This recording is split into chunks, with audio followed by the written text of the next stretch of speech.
Bonjour à tous, très heureuse de vous retrouver pour cette quotidienne du 23 mars. Et de 10 en actu, la 10e édition du prix à l'innovation de Région de Nyon récompense 2 entreprises de la région pour leurs projets durables. La première, e-Durable, défend une informatique verte et locale, tandis que la deuxième, HIT, innove dans l'alimentation. Rencontre avec les 2 directeurs, Jean-Damien Beau et Jean-Charles Fausse. Bonjour messieurs, on est ravis de vous avoir sur ce plateau. Ensuite, en sport, une médaille d'or de plus pour Malika Gobel, la nageuse de Cran, a remporté ce week-end le 100 mètres d'eau lors des championnats suisses de natation en grand bassin à Genève. Elle s'est également classée 2e en 50 mètres d'eau et a décroché une qualification aux Jeux mondiaux universitaires en Chine cet été. Bonjour Malika, bienvenue sur ce plateau, on est ravis de vous avoir également. Enfin, en culture, on ira jusqu'au château de Prangin pour découvrir une nouvelle exposition temporaire intitulée BD Voix de fête et à voir jusqu'à cet été une BD qui met à l'honneur notamment les femmes et la bande dessinée. De ton côté, Alexandre, que fais-tu aujourd'hui? Où es-tu? Salut Andrea, eh bien je suis à Schilliger à Gland. Regarde, je me balade parmi les fleurs et oui, c'est le printemps. Du coup, forcément, comme tout le monde, j'ai envie d'acheter des fleurs, des plantes. J'ai surtout envie de savoir qu'est-ce qui est de saison et puis comment m'en occuper. Du coup, je vais demander des conseils à Louane Mas qui est avec moi. Bonjour Louane. Bonjour. Alors Louane qui est apprentie fleuriste ici à Schilliger à Gland, mais qui vient de Rome. Et derrière elle, regarde, on voit des œuvres florales qui ont été présentées ce week-end au 40e concours des apprentis fleuristes. Alors Louane, vous allez tout m'expliquer. Comment est-ce qu'on travaille ce métier qui est plutôt artistique, on le voit. Effectivement, oui. Bon, eh bien à tout à l'heure Louane. Et à tout à l'heure, Andrea, je vais essayer d'apprendre un petit peu les types de fleurs. Parce que au-delà de la rose, de la tulipe, des pétunias, des magnolias, je ne connais rien. Donc, il faut que j'apprenne plein de trucs. Oui, c'est ça. Bon, tu as quelques petites minutes, on revient à toi. Tout à l'heure, Alexandre. Merci beaucoup. En attendant, on ouvre notre page d'actualité en votre compagnie. Jean-Charles Fausse, Jean-Damien Beau, je vous en prie, venez me rejoindre sur ce plateau. Avec vous, on va parler de vos entreprises, mais surtout de ce prix, puisque la 10e édition du prix à l'innovation de Région de Nyon vous a récompensé 2 entreprises de la région, donc, et vos projets durables. La première, e-Durable, la deuxième, HIT. On est ravis de vous avoir. Félicitations déjà. Merci. Merci. Alors, vous avez reçu ce prix notamment dans le cadre du Forum de l'économie, mais c'est un prix qui récompense votre travail, vos valeurs, à savoir faciliter l'économie et l'activité économique de la région, mais également avec une conscience écologique. Pourquoi est-ce que vous avez eu cette sensibilité écologique ? Personnellement, en tout cas pour nous, je pense que c'est quelque chose de très important aujourd'hui et on se doit, les ressources de la planète sont limitées, donc à nous de faire en sorte de les utiliser du mieux possible. Ouais, on parle environnement. Ouais, de notre côté, c'est un peu la même chose. Depuis 2015, on ne voulait pas, nous, construire, en tout cas, la 1000e boîte d'IT de la région sans avoir quelque chose en plus. Et ça vient de mon histoire familiale et de beaucoup de choses. Donc voilà, on a toujours eu cette sensibilité dès le début de la société. Oui, alors très bien. On va parler de vos entreprises d'ici quelques instants, mais j'aimerais savoir déjà ce prix à l'innovation de Région de Nyon. Qu'est-ce qu'il représente pour vous ? Déjà, pour nous, en tout cas, c'est une très grande fierté. On est très contents d'avoir été récompensés par la région, l'endroit où on a décidé de s'installer avec l'entreprise. Et puis, nous, ça va nous permettre déjà de faire parler de nous, qui est quelque chose en tant que start-up. On est toujours un peu à la recherche quand même, il faut le dire, parce que c'est pas facile malgré les réseaux sociaux. Et la deuxième partie, c'est que cet argent, on va pouvoir l'utiliser pour accélérer notre partie commerciale, donc développer, aller chercher encore plus de clients dans la région de la côte et surtout canton de Vaud, Suisse romande de manière générale. Ouais, toujours dans le même domaine, justement, est-ce que vous allez chercher peut-être une autre innovation ? Non, alors même si on a beaucoup d'idées d'innovation, l'idée c'est de se concentrer déjà. On a trouvé quelque chose qui fonctionne, qui rend heureux nos clients, donc maintenant à nous d'aller en conquérir le plus possible. Pourquoi pas après, dans un deuxième temps, innover de nous. Ouais, qu'en est-il pour e-Durable, justement, ce prix? Qu'est-ce qu'il représente? Alors déjà? nous, c'est clairement une reconnaissance du travail qu'on a fait. Ça fait quand même longtemps qu'on travaille sur ce recyclage de serveurs, ce réassemblage de serveurs. Donc ça, c'est une première partie qui est un peu comme la vôtre. La deuxième chose, c'est que le prix va nous permettre, nous, de nous implanter à Gland ou Nyon, l'un de nos data centers moyens, de moyenne taille. Nous, on ne fait pas de gros data centers. On est plutôt sur plusieurs data centers distribués. Et clairement, le prix va nous aider à nous installer vraiment ici, dans la région. Donc ça, on a le siège social, mais on n'avait pas de partie technique vraiment ici, sur place. Voilà, on a les surveillances et le monitoring. Ça va nous aider beaucoup. Donc un prix qui permettra de développer la partie technique de l'entreprise. 50 000 francs à vous répartir à part égale, mais j'aimerais justement qu'on parle un peu plus de vos entreprises respectives. La société e-Durable, donc, qui a développé ce système qui vise à minimiser l'impact de l'informatique sur l'environnement. Une entreprise créée en 2015 et basée à Gland. Vous dites avoir créé un espace de stockage écologique. Comment ça fonctionne ? Alors ça fonctionne de la même manière que les data centers écologiques. Ça veut dire qu'on fait très très attention à tous les curseurs environnementaux. Donc on fait du refroidissement naturel, on a de l'énergie, donc de l'électricité qui est la plus verte possible, soit à Romande Énergie, soit dans l'un de nos data centers qui est dans le canton de Glaris, au-dessus du torrent. Donc là on produit l'électricité sur place. On a des panneaux solaires qui produisent l'électricité dans notre data center au-dessus de Lausanne. Donc ça, on va dire, c'est des choses classiques qu'on retrouve dans d'autres data centers qui se veulent écologiques.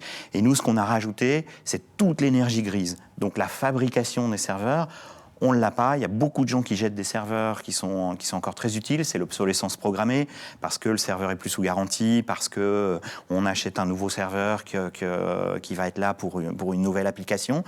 Et nous, on a trouvé que c'était un gaspillage énorme. Donc, on récupère ces serveurs-là et on les entre dans notre data center. Donc, on pense forcément, pardonnez-moi, à Swissquote qui est juste à côté. Est-ce que justement, ils font partie des clients et vous récupérez justement leur... Pour l'instant, pas. Mais pourquoi pas ? Je lance peut-être un appel à Swissquote s'ils nous regardent aujourd'hui. Mais oui, c'est ce genre d'entreprises qui ont des besoins et qui utilisent beaucoup de serveurs. Et après, on peut leur garantir aussi que ces serveurs qui sont utilisés dans le Recycled Cloud ne seront pas partis dans la nature. Et puis, les données seront effacées, évidemment. C'est une garantie de sécurité pour ceux qui nous donnent leurs serveurs. Mais aujourd'hui, c'est qui vos clients ? Est-ce que c'est les privés ou c'est les entreprises ? Les clients sont nos entreprises. On a à peu près une dizaine de clients. Et ils font du backup des machines virtuelles, donc un serveur de documents que vous pouvez mettre sur le Recycle Cloud, mais aussi des sites web. On propose des sites web bas carbone. Donc là, il faut dessiner le site web pour qu'il ait le moins d'empreintes écologiques possible. Donc quand vous avez beaucoup de visiteurs qui viennent sur votre site web, si votre page, elle pèse 30, 40, 50 grammes de CO2 à chaque visite, vous pouvez, avec le Recycle Cloud, la réduire à 7. On est rentré dans l'univers obscur de la technique et de l'informatique, mais sans rentrer trop dans les détails. Justement, comment est-ce qu'on travaille sur ces aspects-là plus écologiques aujourd'hui ? C'est des experts qui viennent, qui vous soutiennent. Ça passe par quoi ? Ça passe par beaucoup de travail de réflexion, beaucoup de travail de recherche sur Internet. Ça passe avec de la coopération avec le PFL. On a eu des stagiaires. Mais est-ce que c'est pas un peu paradoxal, pardonnez-moi, parce que qui dit recherche dit forcément des tests. Tout ça, c'est de l'énergie qu'on consomme aussi. Alors c'est de l'énergie, mais on va effectivement beaucoup économiser de l'énergie. Quand vous prenez un serveur qui est déjà fabriqué, au lieu d'en prendre un neuf, vous économisez 1,2 tonne de CO2. Juste pour la fabrication. Je ne parle pas du transport, je ne parle pas de l'eau, je ne parle pas des matières rares. Donc c'est énorme. Le fait de réutiliser ces machines qui sont là, finalement on les a fabriquées, et c'est dommage de les mettre à la poubelle pour en refaire des nouvelles. Donc c'est vraiment cet élément-là. Et ça vaut la peine de faire un petit peu de recherche et de consommer un peu d'électricité pour économiser cette tonne 2 après, derrière, sur le très très long terme. Jean-Charles, j'imagine que c'est des choses qui vous parlent. Évitez de mettre à la poubelle, justement. Ça, c'est quelque chose que vous avez souhaité faire avec votre entreprise qui est basée à Nyon. Un système d'autocontrôle hygiénique pour les métiers de bouche, c'est-à-dire... Oui, alors ça c'est quelque chose qu'on ne connaît pas forcément, mais ce qu'il faut savoir, c'est que tous les métiers de bouche, donc métiers de bouche en tant que restaurateur, boucher, boulanger, poissonnier et autres, ils sont soumis à des règles assez strictes d'hygiène alimentaire. Et pour réaliser ces règles d'hygiène alimentaire, aujourd'hui, ils le font sur papier, généralement. Donc c'est beaucoup de papier, c'est beaucoup d'oubli et c'est très administratif à faire. Et c'est pour ça que nous, on a développé donc une application et des capteurs connectés. La partie application permet d'enlever tout ce papier, donc fini le papier pour nos clients. Ils utilisent directement l'application, ils ont un meilleur suivi, ils arrivent à savoir ce qui a été fait, si ça a bien été fait, et si jamais on est capable de guider l'utilisateur. Si jamais il y a des problèmes, on va dire à l'utilisateur, voilà, l'huile de friteuse par exemple est passée, il faut la changer, donc on va guider l'utilisateur et ça sera beaucoup plus simple pour lui. Et après, il y a une autre innovation, ce que nos clients adorent, et c'est celle-là qui permet de sauver de la marchandise, les capteurs connectés. Ouais. Donc les capteurs connectés, des petits boîtiers que vous mettez directement dans les chambres froides des frigos, qui vont faire le suivi et le relevé des températures en temps réel. Donc nos clients sont alertés dès qu'il y a une panne, et donc peuvent réagir et évitent les pertes de marchandises en arrivant par exemple le mardi matin suite au lundi de fermé avec le congélateur qui a sauté le dimanche. On a tous un mauvais souvenir en rentrant de vacances, je crois, ça arrive aussi. Mais justement, pour revenir à ces clients, c'est qui vos clients ? Alors nos clients, c'est vraiment, je dirais, à partir du moment où il y a une transformation alimentaire, donc on a des clients historiques comme le groupe Eldora, par exemple, gros groupe de la région qui nous a soutenus dès le début, pour lequel on équipe plus de 200 restaurants. Et après, on a tous les bouchers, boulangers et autres que vous pouvez trouver, donc des bouchers comme Gemli à Nyon, par exemple, qui font aussi partie de nos clients historiques. Ouais, c'est-à-dire qu'il a fallu aller à la rencontre de ces personnes-là, de ces clients, pour comprendre leurs besoins. Comment vous avez fait ces démarches, justement, pour pouvoir répondre au mieux à ces besoins-là? Alors, justement, avec mon associé Johan Bigler, suite à nos études à l'EPFL, on avait lancé une première structure où on faisait du suivi énergétique, principalement avec des objets connectés. Et c'est dans le cadre de ce projet-là qu'on a rencontré le groupe Eldora, qui nous a dit, voilà, ce que vous faites, c'est bien, mais nous, il faudrait que vous le fassiez comme ça pour que ça nous intéresse vraiment. Donc ils nous ont aiguillés, ils nous ont aidés, ils nous ont formés sur l'hygiène alimentaire, parce qu'en sortant de l'EPFL, on n'avait aucune idée. J'ai toujours été un consommateur dans les restaurants, mais je ne savais pas ce que ça représentait derrière. Et donc le groupe Eldora nous a formés, nous a aiguillés, et suite à ça, on a lancé une première version avec eux. Début du Covid, ça n'a pas été le meilleur timing pour aller travailler avec ce genre d'entreprise, parce que les pauvres, ils ont quand même eu beaucoup de mal pendant cette période. Et après, là, c'est du porte-à-porte, des appels, des mises en relation, et petit à petit, on arrive à se faire un nom. Ouais, est-ce que vous connaissiez vos projets respectifs, et est-ce qu'aujourd'hui, il y a des passerelles peut-être qui peuvent être créées entre vos deux entreprises? Vous vous dites quoi quand vous rencontrez comme ça autour de la table? Alors, on ne se connaissait pas.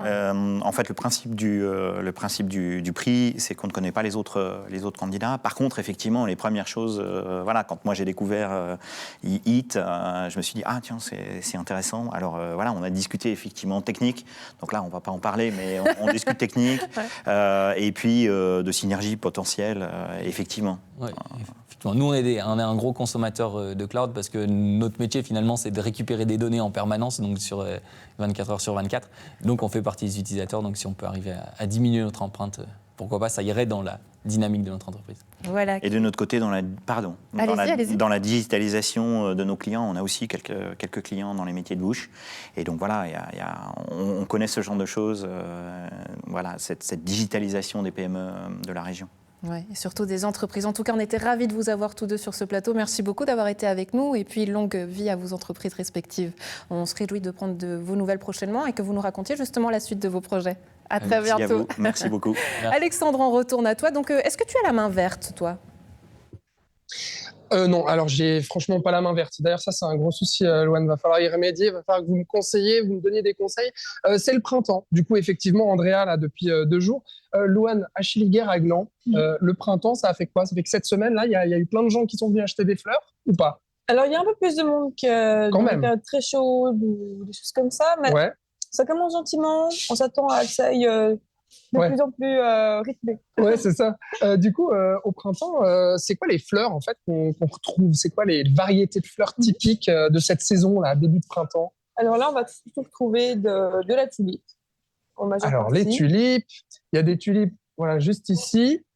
Il y a quoi d'autre? On va retrouver la renoncule. Là, on a une très jolie rose fuchsia. Renoncule rose fuchsia, très bien. On va retrouver les jacinthes, avec la myrrhe, toutes les petites fleurettes printanières, très champêtres.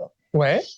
On va aussi retrouver beaucoup de branchages pour les fameux arbres de Pâques. Ah, les arbres de Pâques. Voilà, on a le saule, le noisetier, on va retrouver tout plein de branchages différents, de couleurs, de formes, de mouvements différents. Il y en a combien d'ailleurs des variétés à Achille-Guerre ici là? Vous savez combien de variétés de fleurs? Beaucoup, ouais. Je dirais en tout cas 60 variétés confondues dans les fleurs fraîches. Après, si on parle de serre tropicale, couvert, après, là... si on va dans les plantes et dans les autres services, bon, là, on reste aux fleurs. Et puis alors, là-bas, il y a aussi encore, je crois, des fleurs printanières avec des jolis arrangements dans les jaunes orangés. Voilà. J'essaie de faire les commentaires, mais je suis nul, hein, Loane, hein, parce que moi, j'y connais rien. Mais en gros, c'est ça. Voilà, on va retrouver beaucoup de fritillèvres aussi. Petite fleur adorable de printemps. On va retrouver... Les fritillaires? Fritillaires, oui. Donc, mine de rien, on ne dirait pas, mais la petite fritillaire mélagris qu'on voit ici. Ouais. Et cette grosse fritillaire font partie de la même famille. D'accord. Bon, on s'occupe comment des fleurs fraîches? Parce que, bon, allez, moi, je viens, j'achète des fritillaires, je les mets chez moi, je sais pas, dans mon salon, sur mon balcon. Comment je m'en occupe? Alors, l'idéal, c'est de couper l'eau couper l'eau, bien sûr.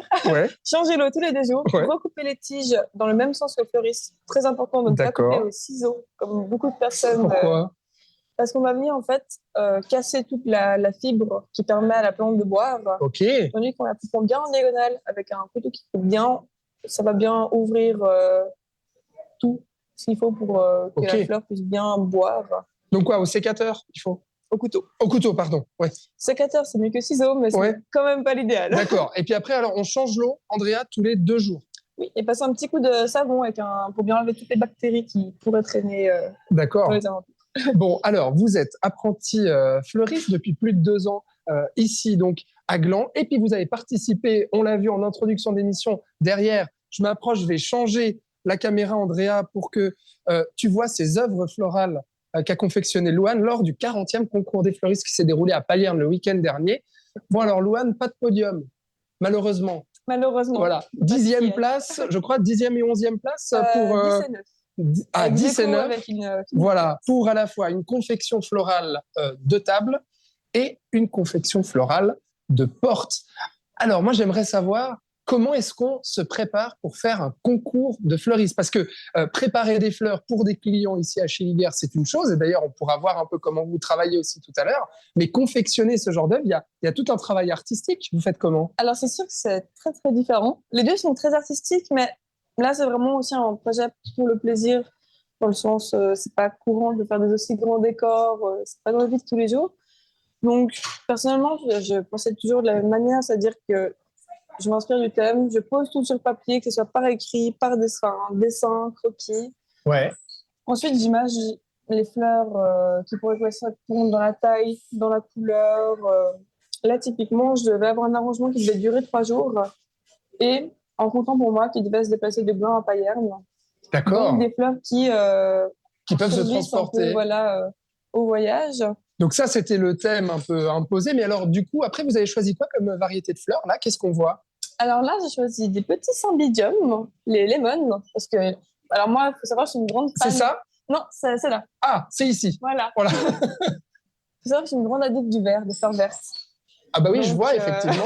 C'est très vert. Donc après, j'ai pris des petits cymbidiums, et puis... cymbidium, non, je dis n'importe quoi. Cymbidium, oui. Anthurium. Ah, cymbidium, Anthurium. Voilà. D'accord. Et les Heliconia rostrata, qui était un peu la pièce maîtresse de mon arrangement, avec cette forme, cette action de couleur qui va vraiment venir donner ce petit peps à la confection. Mais alors, c'est sur quoi qu'on est noté? On est noté sur la réflexion artistique, mais aussi sur la technique? C'est quoi? Alors, on est noté sur la technique, sur la réflexion artistique, effectivement, mais aussi sur le temps donné. Typiquement, là, on avait 1h30 pour confectionner. Et donc, si le travail était trop petit ou pas fini, des points étaient enlevés. On a aussi jugé sur la propreté, sur l'hygiène. Là, typiquement, c'était pour un dîner. Donc, si on a des choses sales qui tombent dans l'assiette, c'est des choses sur lesquelles on est jugé également. Faut pas que les fleurs s'ébrèchent et puis laissent tomber quelques pétales, quoi. Aussi, sur les données étaient aussi qu'on avait 10 convives autour de notre table, donc aussi sur la quantité de vaisselle qu'on a utilisée, sur voir si les récipients étaient assez grands, sur toutes des petites choses comme ça qui font... D'accord. Et c'est quoi cette fleur violette, là, qui est très jolie? C'est une banda. Une banda. D'accord. Comment est-ce qu'on fait pour être une bonne fleuriste? C'est quoi les secrets? C'est quoi? La passion, je dirais. Ouais. Être passionné, créative, vouloir s'inspirer continuellement. Parce qu'en tant que fleuriste, la chance, c'est qu'on peut s'inspirer de partout. Dans la nature, dans les magasins, même dans des discussions, justement en fréquentant des concours. Pour moi, c'est un peu l'important, c'est de toujours rester inspiré et passionné. Bah, c'est quoi justement vous qui vous a passionné là-dedans? C'est quoi qui a fait que vous avez voulu faire apprenti fleuriste? Alors moi, c'est vraiment tout ce qui est dans la création, l'artistique. Et au fil du temps, je me suis rendu compte que vraiment le contact avec le client, l'accompagner dans les bons, les mauvais moments, c'était aussi c'était important pour moi. C'est un métier quand même assez physique, donc il y a toujours une petite part de sport qui me plaît aussi. Donc c'est un peu l'ensemble de l'art, du sport, du social, si on peut le dire, qui m'ont donné envie de faire ça. Et qui fait qu'on peut aussi faire ce type de confection florale. Louane, du coup, moi j'aimerais percer un petit peu tous vos secrets et puis j'aimerais surtout savoir comment est-ce qu'on arrive à faire ces confections florales. Vous m'avez parlé tout à l'heure de couper les tiges, d'assembler, de changer l'eau, tout ça. Vous m'apprenez? Ouais. Oui, avec Alors, plaisir. on va se mettre à table, Andrea, et puis Loane va me montrer après comment qu'on fait, voilà, pour être fleuriste. OK? Très bien, à tout à l'heure Alexandre, merci beaucoup. On ouvre à présent une page de sport en votre compagnie. Malika Gobet, je vous en prie, venez me rejoindre sur ce plateau. Une nouvelle médaille d'or remportée ce week-end, le 100 mètres d'eau lors des championnats suisses de natation en grand bassin à Genève. Et puis une deuxième aux 50 mètres d'eau décrochée aux qualifications aux Jeux mondiaux universitaires en Chine cet été. Malika Gobet, on ne sait plus comment vous dire félicitations. Est-ce que ça vous fait encore quelque chose, toutes ces médailles d'or? Bien sûr, ça fait toujours plaisir Ouais. de pouvoir, je sais pas comment dire, mais avoir quelque chose qui montre que tout ce qu'on fait, c'est pas pour rien. Ouais, elles sont où ces médailles? Il vous faut carrément une pièce bientôt. Dans la chambre, ça suffit plus. Ouais, elles sont dans ma chambre. Ouais. Bon, Malika, on va revenir sur cette d'e-sport, notamment les championnats à domicile à la piscine des Vernets à Genève. Est-ce que ça, c'est quelque chose qui vous a porté? Parce que j'imagine que tout votre fan club était là. Comment ça s'est passé, ces championnats? Ah ouais, ça c'est cool, de faire les championnats suisses à la maison, où on s'entraîne et tout, on est un peu chez nous. On n'a pas forcément un avantage sur les autres parce que c'est quand même une piscine comme une autre. C'est juste qu'on a nos repères dans cette piscine parce que on s'entraîne là 2 fois par jour, tous les jours. Donc ça fait plaisir. Et puis du coup, vu que c'est proche, j'ai ma famille qui est venue me voir et tout, donc c'est sympa. Donc il y avait des cris dans le public. Ouais.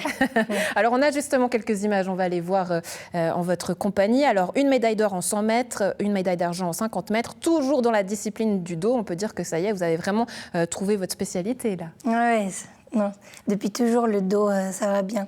Après, je commence un peu à me diversifier sur du papillon. Le crawl, c'est encore un peu compliqué, mais ça va. C'est sur le bon chemin. Ouais, j'imagine que justement, en tant que sportif, vous allez vouloir chercher de nouveaux challenges. Quand on a pour la 2e fois une médaille d'or en catégorie élite, qu'est-ce qu'on cherche à travailler, à améliorer ensuite? Après, c'est surtout c'est la course avec le chrono. Parce que, comme vous dites, c'est la 2e fois. Donc après, c'est le temps qu'on veut aller chercher. On veut toujours aller plus vite parce qu'après, il y a des autres qualifications à aller chercher. Donc là, vous êtes à combien et combien vous visez? Vous dites le temps? Oui. Alors là, mon meilleur temps, c'est 1:02,90. Et j'aimerais m'approcher 59 ou bien la minute 00. Ouais, donc là, c'est tout ce qu'il y a à travailler. On parlait tout à l'heure de cette qualification aux Jeux mondiaux universitaires qui se dérouleront en Chine cet été. Ça représente quoi pour vous? Ça me fait plaisir parce que ça fait déjà, il me semble que ça fait 2 ans que je fais les temps, mais que je ne peux pas y participer parce que je ne suis pas étudiante à l'université. Donc là, c'est la première année, donc ça va être sympa. Ouais, ça va être quoi les enjeux pour vous lors de cette compétition? Ça va surtout être d'abord de prendre du plaisir, comme toujours, un peu prendre de l'expérience aussi. Et puis, essayer de faire une médaille là-bas. Je ne connais pas bien le niveau. Mais... Une médaille d'or, ça c'est sûr, on est habitué maintenant. Mais comment vous allez vous préparer pour ces mondiaux, notamment en Chine? Là, dans, il me semble, 2-3 semaines, on part en camp d'entraînement en Égypte pendant 2 semaines. Donc, pour reprendre un cycle de travail. Puis après, ça va être une préparation spécifique pour les championnats. Malika Gobet, en tout cas, on est ravis de vous avoir à chaque fois. Vous ravissez la région. Et puis félicitations encore pour cette nouvelle médaille d'or. À très bientôt. Merci. Et on ouvre à présent une page de culture au château de Prangin qui a donné carte blanche à 12 créatrices de bande dessinée. Ça s'appelle le collectif La Bûche pour la réalisation d'une exposition temporaire. Ça s'appelle BD Voix de Femmes et c'est à voir jusqu'au 4 juin.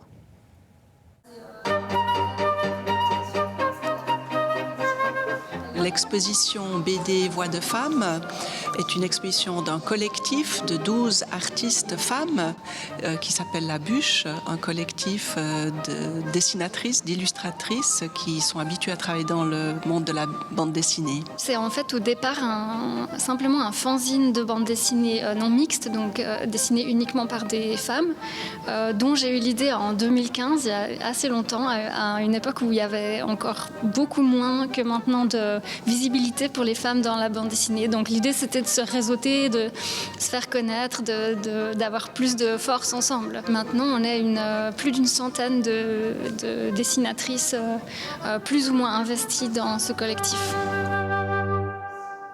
Le but, c'était de donner une sorte de carte blanche à des artistes pour venir investir les lieux, prendre place au château, vivre une semaine sur place.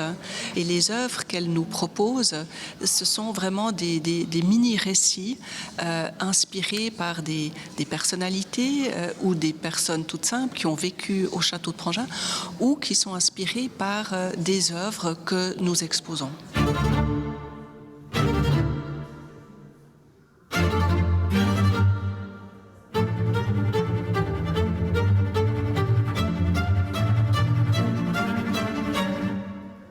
La bande dessinée, c'est vraiment idéal pour raconter ou pour faire connaître des choses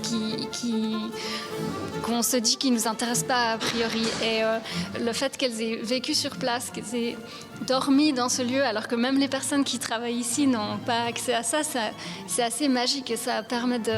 Elles sont comme un peu l'intermédiaire entre le lieu et nous. Et aussi un voyage dans le temps, c'est un voyage à travers les classes sociales, les saisons. Il y a vraiment tout plein de choses à dire sur les thématiques qui traversent ces œuvres. Et là, on le voit bien, comme par exemple une artiste mêle en fait l'histoire de sa propre grossesse avec l'histoire des grossesses répétées de la baronne de Prangin qui a vécu au XVIIIe siècle, qui a laissé un journal et dont on sait comment ça s'est passé. Et il y a des résonances ici entre cette grossesse du XVIIIe siècle où on avait surtout peur de mourir au moment de l'accouchement et puis les réflexions qu'on a aujourd'hui lorsqu'on devient mère.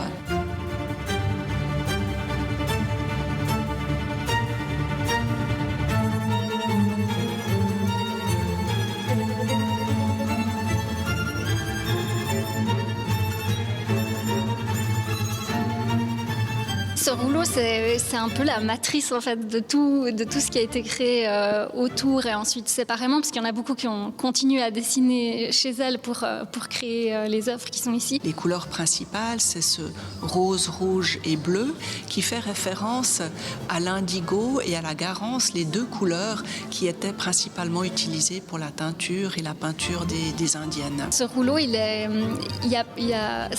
fourmille en fait de motifs, d'histoires, de détails.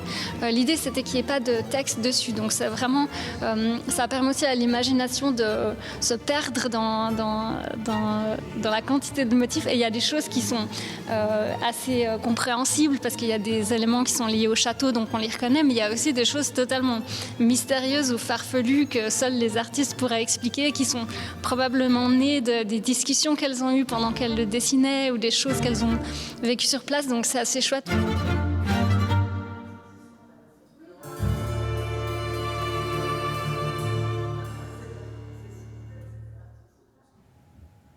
Et on va rester dans un univers coloré en t'accompagnant, Alexandre, avec les fleurs. Oui, et toujours avec Louane Mas, qui est donc apprentie fleuriste ici à Schilliger à Gland. Alors Louane, ça y est, on est prêt. Dites-moi, qu'est-ce que vous avez sorti comme matériel pour préparer un bouquet? Enfin, je sais même pas on dit comment. Un quoi? Un kokedama. Qu'est-ce que c'est? Alors, c'est le principe d'emballer une petite plante dans de la mousse de forêt. Donc, en fait, on va retirer tout le pot et l'enrober de mousse pour que ce soit un petit peu plus esthétique et qu'il n'y ait pas besoin de mettre de cache-pot. Ouais. Donc, j'ai sorti une petite fougère, parce qu'elle est jolie. Ok. De la mousse de forêt, un petit bac avec de l'eau pour imbiber ma mousse de forêt, une pince coupante pour couper le fil que je vais utiliser pour venir ficeler ma mousse de forêt. Ouais. Et si besoin, j'ai sorti la pince Madame Lombec et la pince plate. D'accord. Voilà. Ok. Alors on y va. On commence par quoi? Alors on commence déjà par enlever le pot. Le petit pot. Ouais. Ensuite, donc on a comme ça les petites racines avec la terre. Ouais. Donc je vais essayer d'enlever au maximum de terre sans trop tuer les racines non plus, si possible. Ouais. Pourquoi on fait ça d'abord? Alors, moi, je trouve que c'est aussi une question d'esthétisme pour pas qu'on ait une trop grosse boule de mousse de forêt. Et puis, c'est plus simple à tenir en main. C'est plus des raisons d'esthétisme pour moi. D'accord. Ok. Alors, on enlève un petit peu de terre. Voilà. Ensuite, pour être sûr que tout ne se dépasse pas dans ma main, j'aime bien la resserrer par la suite. Donc on la resserre, on fait des petites boules. On fait des petites boules et surtout bien prendre à la tête ici pour pas que tout se Ouais, que tout défasse, se en défasse, fait. quoi. Ouais.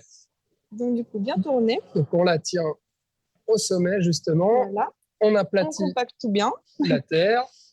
Ensuite, j'ai donc, au préalable, j'ai mis ma mousse dans l'eau Ouais. pour qu'elle soit un petit peu plus tendre. Parce que vous voyez, là, elle est parfaite en soi. Mais si Elle est vous la parfaite, mettez- c'est-à-dire qu'elle est humidifiée et qu'on peut en fait, la manipuler comme on veut, quoi. Elle est souple. Oui. Ah. Tandis qu'ici, c'est Ok. du carton.